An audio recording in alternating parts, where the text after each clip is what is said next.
Why this story matters behind the headlines. Stories like this show how real-world solutions are taking shape. Quick summary: this story highlights recent developments related to On This Day, showing how constructive action can lead to meaningful results. 40 years ago today, a group of computer animators started Pixar Animation Studios out of a corporate spin-off from Lucasfilm. Pixar would go on to make their first film, Toy Story, 9 years later, and over the following 20 years become the most critically admired animation studio in the world.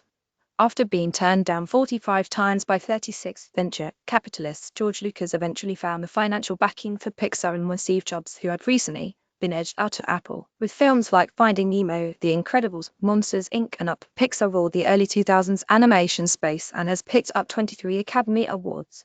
Watch their 30 years of animation in a special video in 1978 that Pixar had enormous trouble in the early years attracting investment, with mounting losses eventually leading to Jobs becoming the sole owner of the company, and to a series of layoffs, which cut the staff down from 100 to just 40. Attempts to sell proprietary computer animation technology that would remove the need to paint 2D images for animated films weren't going well. It would eventually be Disney, which would later buy the company, that gave them the much-needed cash to continue operations when they signed a 3-film production deal to the tune of $26 million. Would you like to read more good news about On This Day and This Day in History? They then created Toy Story, A Bug's Life, and Toy Story 2, which together grossed over $1 billion.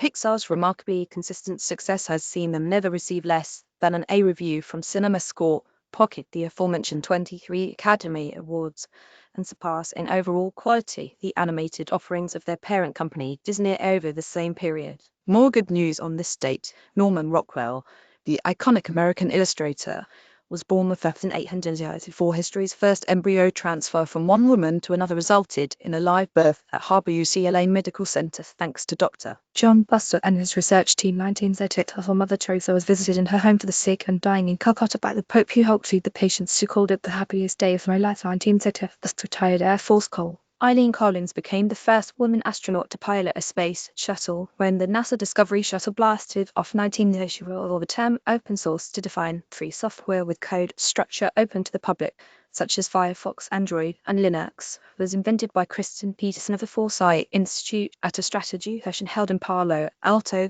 California. 1988, the UK singing sensation Adele reached #1 on the UK album chart within a week of the release of her debut album, 1928. 8 years ago today, the Twin Peaks Tunnel, connecting the neighborhoods of Castro to West Portal underneath two of the two highest points in San Francisco, was opened.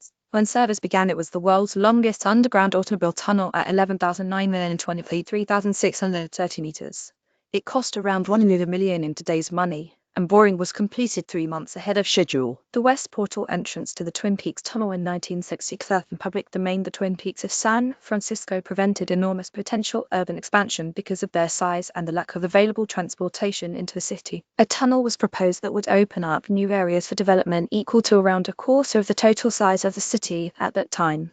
It was later modified to accommodate the Muni Metro system, from which 4 lines now use the tunnel. 28 years ago, Alvar Aalto, the renowned architect and designer, was born in Finland. Like Frank Lloyd Wright, Aalto would design all the interior furnishings, believing that his work was to create a complete piece of art, not a mere skeleton or facades. Ranging from Nordic classicism to the early work to a rational international style modernism during the 1930s to a more organic modernist style from the 1940s onwards, twins of buildings designed by Aalto were built in Finland, Germany, France, and the USA. Just as Finlandia Hall, Helsinki CC 3.0.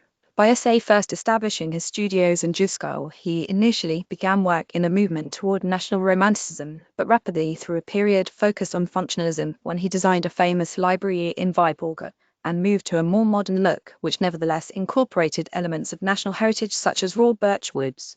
The Senjoki Civil Guard House is considered one of his fundamental early works. His reputation grew in the US following the critical reception of his design for the finished pavilion at the 1939 New York World's Fair, described by Frank Lloyd Wright as a work of genius. Senjoki Civil Guard House CC 3.0. By Issei Kotavalo in 1941, he accepted an invitation as a visiting professor to the Massachusetts Institute of Technology in the US. During the Second World War, he returned to Finland to direct the Reconstruction Office. After the war, he returned to MIT, where he designed the student dormitory Baker House, completed in 1949. The dormitory flanked the Charles River, and its undulating form provided maximum view and ventilation for each resident. MIT Baker House Dormitory Gunner Plaque CC 2.0. Biase foremost among Aalto's work from the early 1960s until his death in 1916 exposed projects in Helsinki, in particular the huge town plan for the void in the center of Helsinki, adjacent to TL Bay. Only 2 fragments of the overall plan were realized: the Finlandia Hall Concert Hall 1916, that's fronting on TL Bay, and an office building in the Kamppi district of the Helsinki Electricity Company 1916 was. He designed his own museum as well before his death in 1966. 1,898 million years ago today, Johnny Guitar walks the moors.